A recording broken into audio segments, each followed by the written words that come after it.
Nerede bu Maria'nın numarası?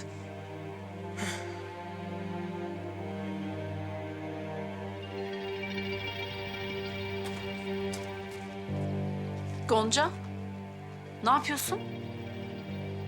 Benim telefonum mu? İclal abla seni göremeyince ben Maria'nın telefonu... Ver şunu. Kızım başkasının özel eşyası kurcalanmaz hiç mi öğretmediler sana? Az daha bekleyemedin mi? Ne var canım? Sanki sevgilinle mesajlarını mı göreceğim? Kız vallahi alırım şimdi ayağımın altına seni. Şuna bak ya bir de üste çıkıyor. Hem sen ne yapacaksın Maria'nın numarasını? Arayıp hal hatır soracak halin yok herhalde. Lazım İclal abla, sorma.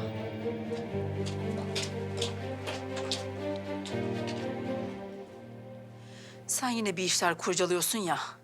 Çıkar foyan meydana.